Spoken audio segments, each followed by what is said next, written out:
sahabat Nabi bernama Ibnu Abbas, sekaligus sepupu Nabi Muhammad sallallahu alaihi wasallam, pernah menyampaikan satu hadits.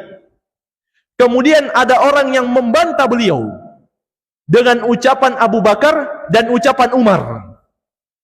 Marah beliau. Beliau sampai mengatakan, jamaah sekalian, yushiku an tanzila alaikum hijaratun minas sama.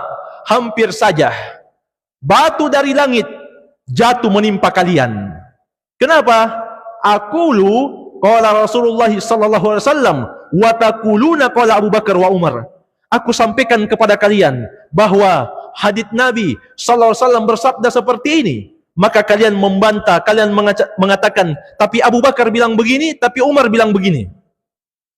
Jamaah sekalian, Al-Allamah Al-Fauzan hafizahullah menyebutkan dari athar ini, kisah ini, ucapan Ibnu Abbas, teguran keras Ibnu Abbas, bisa diambil dua perkara atau bisa diambil dua pelajaran. Yang pertama, kata beliau, wujubu taqdimi qauli Rasul sallallahu alaihi wasallam ala qauli kulli ahadin. Wajib mendahulukan ucapan Rasulullah sallallahu alaihi wasallam di atas ucapan siapapun juga, termasuk Abu Bakar dan Umar. Jamaah sekalian, kalau ucapan Nabi tidak boleh dipertentangkan dengan ucapan Abu Bakar dan Umar, sementara dua manusia ini termasuk manusia yang terbaik di umat Islam ini, maka apalagi orang yang kedudukan cuma di bawah beliau, orang yang datang belakangan. Sebab sebagian orang mereka berdalil, ada ulama yang membolehkan tabarruk, cari berkah di sisi orang soleh atau sisi kubur orang soleh. Maka kita jawab, jamaah sekalian, kalaupun benar, maka tidak pantas dijadikan lawan untuk hadits Nabi sallallahu alaihi wasallam. Kemudian yang kedua, kata Syekh Shalih Al-Fauzan, anna mukhalafata hadi Rasul tujibul uqubah. Sesungguhnya menyelisihi petunjuk Nabi Muhammad SAW itu sebenarnya mengharuskan seseorang mendapatkan hukuman. Sampai-sampai jamaah sekalian, Imam Ahmad rahimahullah, salah seorang ulama madhab fikih yang kita kenal 4 madhab: Abu Hanifah, Malik, Syafi'i, Ahmad. Ini Imam Ahmad. Sebentar kita sebutkan ucapan 3 imam yang lain. Bagaimana seandainya ada ucapan mereka bertentangan dengan hadits Nabi? Karena mereka juga manusia biasa, mereka sadar terkadang fatwa yang keluar dari mereka itu salah. Dan tentunya jamaah sekalian, ulama kalau betul-betul dia ulama, tidak mungkin dia sengaja menyelisihi hadits Nabi, tidak mungkin. Ini kalau dia betul ulama, tidak mungkin dia sengaja melawan hadits Nabi SAW.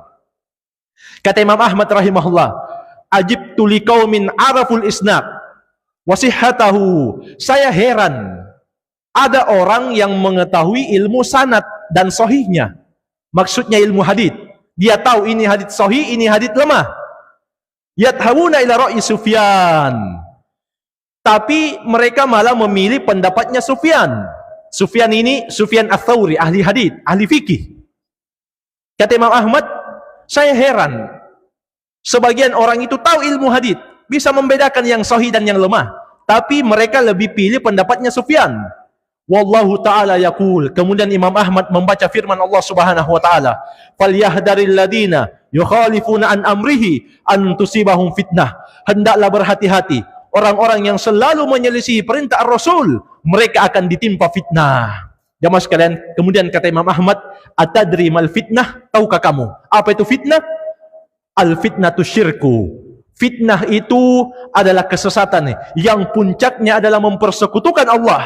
La'allahu idza radda ba'da qawlihi ay yaqa fi qalbihi syai'un min az-zayg fayahlik. Jangan-jangan, kata Imam Ahmad, jika ada orang yang menentang sebagian hadits Nabi, maka akan terjadi di dalam hatinya, akan menimpa hatinya sesuatu berupa kesesatan, lalu dia pun binasa. Jadi jamaah sekalian, tidak pantas menjadikan ucapan manusia sebagai lawan dari hadits Nabi sallallahu alaihi wasallam.